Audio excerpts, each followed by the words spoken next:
The United States has had the best military in the world for many decades. That standing was attained through a combination of great wealth, superior equipment, loyal and motivated soldiers, and excellent training. There is a mentality in the country that we will always be powerful. Also, there has long been a sense that we are an instrument of God to defeat evil. We believe God favors us as a nation. Unfortunately, in recent decades, we have regressed to the point where now we treat our wealth and strength as our God, or at least one of our gods. The book of Habakkuk warns us that while we believe we are successful because of our economic and military accomplishments, Yahweh may not have the same view. Yahweh created the heavens and the earth and all that is in them around 4000 BC. Men began to multiply on the earth, but they were very sinful, so around 2500 BC, Yahweh brought a great flood which destroyed the whole earth. Only Noah and his family survived. Then men began to multiply again. Approximately 2000 BC, Yahweh called a man named Abram to move to Canaan. Abram had a grandson named Jacob. Jacob's descendants became the Israelites. The Israelites ended up in Egypt. They were turned into slaves, but then Yahweh used Moses to lead the Israelites out of Egypt and back to Canaan around 1400 BC. Over the next few centuries, the Israelites struggled with idolatry. Eventually, Saul, David, and Solomon ruled over Israel as kings around 1000 BC. After Solomon died, Israel split into two kingdoms. The northern kingdom was called Israel. The southern kingdom was called Judah. Both kingdoms continued to struggle with sin, particularly idolatry. In the decades leading up to 700 BC, the Assyrians conquered Israel, the northern kingdom, while Judah, the southern kingdom, remained independent and continued to sin and worship false idols. During the divided kingdom, Yahweh started sending prophets to Israel and Judah to warn them about their sin and idolatry.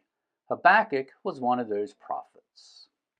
So let's start reading at Habakkuk 1, verse 1. The oracle which Habakkuk the prophet beheld. Right away, we are told what this book is. It is an oracle. An oracle is a pronouncement by or on behalf of a divinity. The last word of verse 1 is beheld, indicating this oracle is something Habakkuk saw. Verse 2. How long, O Yahweh, will I call for help and you will not hear? I cry out to you violence, yet you do not save. Habakkuk recognized the sin, idolatry, and violence of the Israelites. The violence was even a threat to him. He cried out to Yahweh for help, but Yahweh did not rescue him, so Habakkuk asked, why not? This is something that happens to us today. We see sin in our world around us. Wicked people threaten true followers of Yahweh. We ask God to rescue us, but he doesn't. We start asking why he doesn't help us. Verse 3. Why do you make me see wickedness and cause me to look on trouble? Indeed, devastation and violence are before me, and there is strife, and contention is lifted up.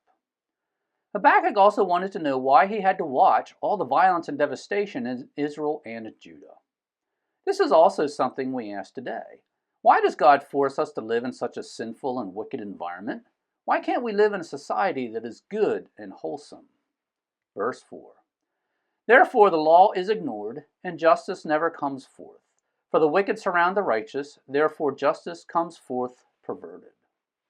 Just as justice was perverted in the days of Habakkuk, so too justice is perverted in our society today. Verse 5.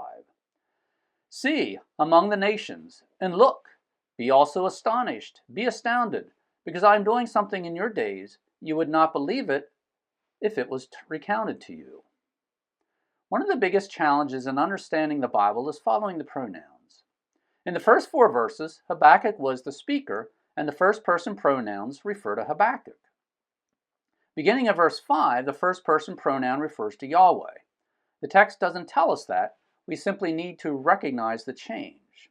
Throughout the Old Testament, there are many times the author changes the subject of the pronouns without mentioning the change, and we, the reader, simply need to recognize the change. In verse 5, Yahweh told Habakkuk that something is about to happen. Verse 6. For behold, I am raising up the Chaldeans, that bitter and hasty nation who walks on the breadth of the land to possess dwelling places which are not theirs. Habakkuk felt that Yahweh was not doing anything about the sin of the Israelites, but Yahweh assured Habakkuk he was doing something. He was raising up the Chaldeans to act as his agents. This promise was fulfilled around 586 BC. The Chaldeans, also known as the Babylonians, conquered Jerusalem and exiled the Jews to Babylon. Their conquest is recorded in 2 Kings 20-25 and 2 Chronicles 36. Notice the description of the Chaldeans. They were bitter and hasty. They possessed dwelling places that did not belong to them. Verse 7. They are dreaded and feared. Their justice and exaltation come from themselves. The Chaldeans were dreaded and feared. Yahweh also said the justice of the Chaldeans came from themselves. In other words, they did not rely on a divine definition of justice. They themselves defined justice. They celebrated success based on their own definition of success. That is a pretty good description of Western civilization today. Most people in our society do not follow a Judeo-Christian worldview. Instead, humans make up their own standards of right and wrong. Verse 8. Their horses are swifter than leopards and sharper than wolves in the evening. Their horsemen come galloping. Their horsemen come from afar. They fly like an eagle, swooping down to devour. Militarily, the Chaldeans were very powerful. This has been true of the United States over the past 100 years. Verse 9. All of them come for violence. Their horde of faces moves forward, and they gather captives like sand. And they mock at kings, and rulers are a laughing matter to them. They laugh at every fortress, and heap up dirt and capture it. The Chaldeans were strong enough to destroy any city they chose. So too, the United States military has been fairly invincible. Verse 11. Then they will sweep through like the wind and pass on, but they will be held guilty, they whose power is their God. The Chaldeans were going to win. However, Yahweh was going to hold them guilty because their power was their God. Even though the Chaldeans were successful in the eyes of the world, they were not successful in the eyes of God. The United States has had a lot of success over the past century in business, economics, and warfare. We think that success will last forever. But in many ways, the power and wealth of America are now our gods. Since the Israelites and Chaldeans were considered guilty in God's eyes because of their idolatry, I think we can conclude that Yahweh also holds America guilty because of our idolatry. We may not be as successful in God's eyes as we are in our own eyes. Thanks for visiting Bible Mountain. If you have already joined my email list, thank you, and please forward this to someone else who would benefit from visiting Bible Mountain. If you have not joined my email list yet, please do so now. My email list is free. In order to join, go to BibleMountain.com, click on email, and that will take you to a page where you can sign up. Your email address will not be sold nor given away.